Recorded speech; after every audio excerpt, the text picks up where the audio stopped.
New U.S. military action in Iran. President Trump is mulling that tentative deal, and SITCOM, meanwhile, says U.S. forces have carried out a fourth round of self-defensive strikes on Iranian targets. This follows the Iranian Revolutionary Guard downing an American drone over the weekend. Overnight, the president posted this: Iran really wants to make a deal, and it would be a good one for the USA. Just sit back and relax. It will all work out well in the end. It always does. He's also reportedly sent that radical Islamic regime some proposed changes to the latest peace deal. It offers tougher language on Iran's nuclear commitments, and it pledges to reopen the Strait of Hormuz. A former deputy national security advisor is backing the president's approach. The Iranian regime, the remnants of it, definitely have as part of their strategy playing for time. But the president is exercising a patient approach that I don't think very many of his critics would have assumed he would have in his toolkit. We have maximum pressure from the economic policy side of things, military side of things, and he's tried to move forward with a different kind of diplomatic strategy, making sure that allies in the region are prepared to carry forward what I would consider to be maintenance mode. Lucas Tomlinson is at the White House. Lucas.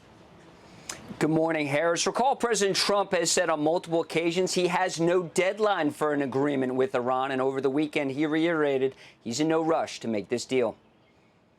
The one guarantee that I have to have is that there will be no nuclear weapons. They've agreed to that. And it was very interesting. They originally said, we will not develop a nuclear weapon. I said, well, what happens if you buy a nuclear weapon? So now it says we will not develop or in any way purchase a military weapon. That's a big difference. So we're getting what we want slowly. Very tough negotiators. It takes a long time. I'm in no hurry. As you mentioned, Harris, over the weekend, Central Command says U.S. forces shot down 2 Iranian ballistic missiles heading to a base in Kuwait housing American troops. This is the second attack on Kuwait in the past week. Iranian forces also shot down an expensive American MQ-1 Predator drone, drawing a counterattack by U.S. forces, hitting multiple targets in Iran in response. A little tit for tat. General Jack Keane says the ceasefire is not holding.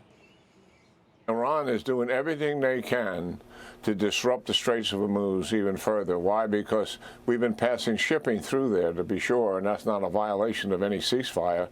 Iran has taken very aggressive actions, and we are defending ourselves against it quite handily. We have plenty of justification to go back to a war footing right now based on all these violations of the ceasefire that I just described. He's not doing it.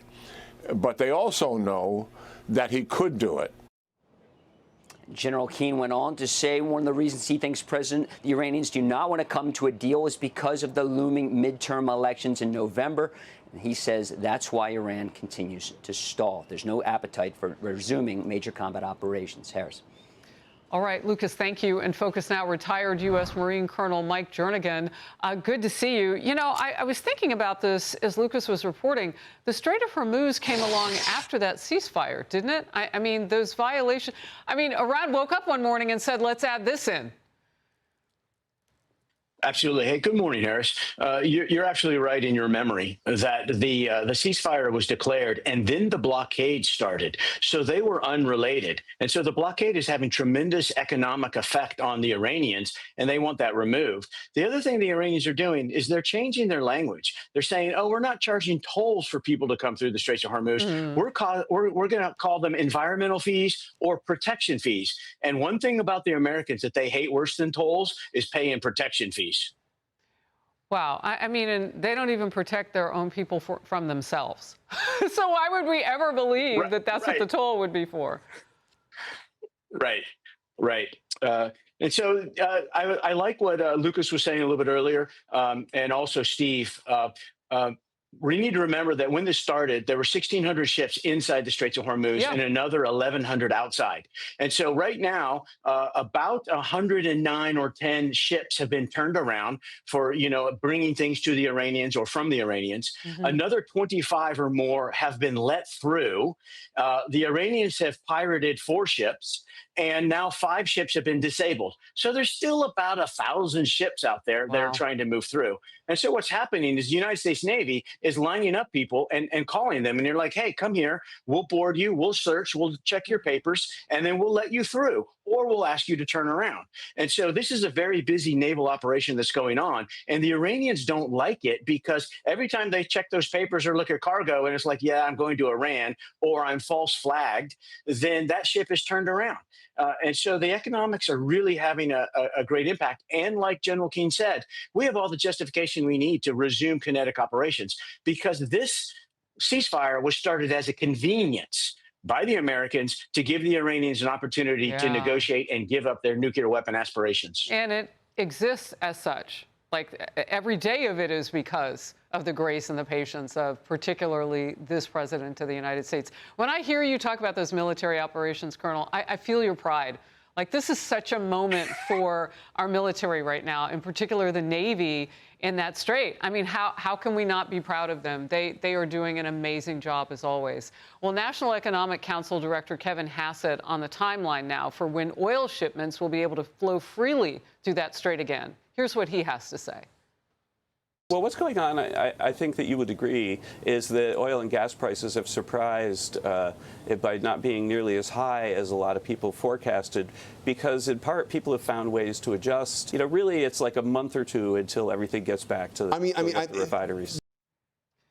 So I want to know, when it comes to kinetics and what the rules of engagement might be when we start, you know, potentially, as the president says, everything's on the table when we start using all of our assets if they don't come to the table with a good deal, what that first looks like in your estimation strategically.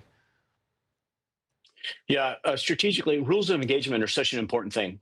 You know, when I was in the Marine Corps and when I was in Iran and Afghanistan and other dangerous places, rules of engagement are safety lanes. They are decision-making responsibilities that commanders have. The lawyers, the government, they give what lawful targets are. And then you have rules.